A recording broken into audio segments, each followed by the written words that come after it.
बिस्मिल्लाहिर्रहमानिर्रहीम। अस्सलामुअलैकुम। Welcome to my channel Family Fusion. आज आपके साथ मैं बीफ यखनी पुलाव की रेसिपी को शेयर करूंगी, जो बहुत ही लजीज, बहुत ही जायकेदार होगा।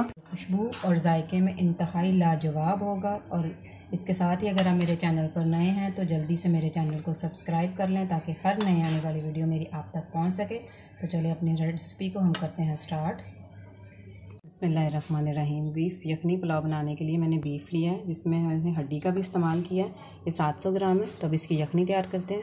बनाने के लिए हम कुकर का इस्तेमाल करेंगे, तो ये इसको हम कुकर में डाल देंगे। हम कुछ खड़े मसाले, इसमें तेज़पात, सूखा धनिया, सौंफ और साबुत ज़ीरा और छोटी सी टुकड़ी जो है मैं इसमें टुकड़ा डाल रही हूँ दालचीनी का, और एक बड़ी इलायची और चंद दाने जो मैं इसमें डालूँगी वो डालूँगी काली मिर्चों के। ये हम सारे डाल देंगे इसके अंदर। और एक मैंने दरमियाने साइज़ का प्याज लिया, जिसको मैंने छील लिया। और ये चंद मैंने लहसुन की कलियाँ, इसको भी डाल देंगे हम।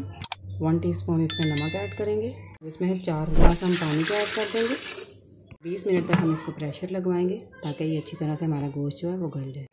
20 मिनट के बाद ये देखिए कि हमारी यखनी भी बिल्कुल रेडी हो चुकी है और हमारा गोश्त भी बहुत ही अच्छे से टेंडर हो चुका है, ये देखें। तो अब इसको हम अपना पुलाव हम रेडी करते हैं। बिस्मिल्लाहिर्रहमानिर्रहीम। पुलाव बनाने के लिए मैंने सरसों के तेल का इस्तेमाल किया, जो पौनी प्याली मैंने इस्तेमाल किया। इसको अच्छा सा हम गर्म होने देंगे। ऑयल हमारा अच्छे से गर्म हो चुका है, तो मैंने एक प्याज लिया बड़े साइज़ का, जिसको इस तरह से कट किया। इसको हम डाल देंगे और इसको गोल्डन ब्राउन होने तक हम इसको फ्राई करेंगे। और हम इसमें ऑयल का इस्तेमाल कम करेंगे, क्योंकि जो गोश्त है इसने वैसे ही इसके अंदर से बहुत चिकनाई निकल आई है, इसलिए हम इसके अंदर ऑयल का कम इस्तेमाल करेंगे। और प्याज़ों को गोल्डन ब्राउन होने तक हम इसको फ्राई कर लेंगे।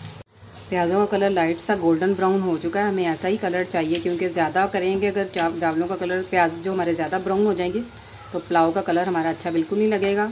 इस स्टेप पे हम इसमें 1 टेबलस्पून लहसुन अदरक का पेस्ट ऐड करेंगे और इसको 2 से 3 मिनट तक अच्छा सा भूनेंगे, ताकि जो इसकी स्मेल है वो बिल्कुल ख़त्म हो जाए, इसके कच्चेपन की।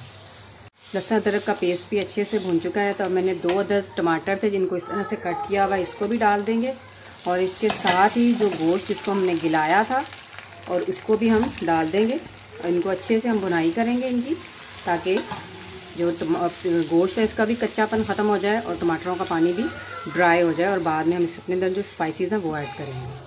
टमाटर हमारे काफ़ी हद तक सॉफ्ट हो चुके हैं। तो अब इसमें मैंने 1 प्याली दही है, जिसको मैंने अच्छे से फेंट लिया था, और इसको हम डाल देंगे। तकरीबन ये मैंने इसको अच्छे से हम डालेंगे और इसकी भी बनाई करेंगे। साथ ही हम अपने स्पाइसेस को ऐड करते हैं।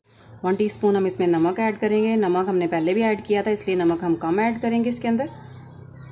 1/2 टीस्पून हम इसमें क्रश चिलीज़ ऐड करेंगे और 1/2 टीस्पून हम इसमें ज़ीरा पाउडर ऐड करेंगे। और इन सबको तब तक भूनेंगे जब तक इनकी अच्छे से खुशबू ना आने लग जाए, गोश्त का कच्चापन बिल्कुल ख़त्म ना हो जाए। और दही डालने से हमें एक फ़ायदा ये होगा कि हमारे चावल बहुत ही सॉफ्ट होंगे और गोश्त भी हमारा अंदर से बहुत सॉफ्ट होगा। और इनकी हम अच्छे से अब भुनाई करते हैं, ताकि गोश्त जो है वो अच्छे से भुन जाए। गोश्त हमारा अच्छे से भुन चुका है और ऑयल भी सेपरेट हो चुका है। तो अब इस पॉइंट में हम इसमें यखनी ऐड करेंगे। और 4 गिलास मैंने इसमें यखनी की ली है, वो इसको ऐड कर देंगे और इसको बॉयल आने तक हम इसको पकने देंगे। यखनी के अंदर बॉयल आ चुका है। तो अब इस स्टेप पे हम इसमें चावल ऐड करेंगे। और मैंने चावलों को अच्छे तरीके से धोकर आधा घंटा पहले मैंने भिगो दिया था। ये 2 कप चावल हैं, 4 कप मैंने पानी ऐड किया है इसके अंदर। और यखनी मैंने इसमें अंदर 4 कप यखनी ही ऐड की है। अगर आपकी यखनी कम हो तो आप इसमें पानी भी ऐड कर सकते हैं। इसको अच्छे तरीके से हम डाल देंगे। और इस स्टेप पे आपने इसमें नमक चेक करना है। अगर आपको कम लगे तो आप इसमें नमक ऐड कर सकते हैं। और इसको अच्छे तरीके से हिला देंगे और इसको हम फुल तेज़ आंच पर पकने देंगे, ताकि इसका पानी है जो वो ड्राई हो जाए। आपने इस चीज़ का ध्यान रखना है कि इस स्टेप पे जब इतना चावलों के अंदर पानी होगा तो आपने उसमें दम बिल्कुल भी नहीं देना। जब इसका पानी हमने बिल्कुल ड्राई करना है और फिर हमने इसको दम पे देना। अभी इसको मज़ीद हम 1 मिनट पकाएंगे। चावलों का ऑलमोस्ट पानी ड्राई हो चुका है। तो इसमें मैं 4 अदद हरी मिर्चें, इनको कट लगाया हुआ है, इसमें डालेंगे। इसकी तो बहुत ही अच्छी खुशबू आने लग जाएगी पुलाव के अंदर। और इसमें मैं एंड पे दम देने के लिए इसमें डालूंगी थोड़ा सा ज़ीरा, तो बहुत ही खुशबूदार हो जाएगा। और इसको हम 10 मिनट के लिए लो फ्लेम पे दम पे रख देंगे। और 10 मिनट के बाद हमारा पुलाव बिल्कुल रेडी हो जाएगा।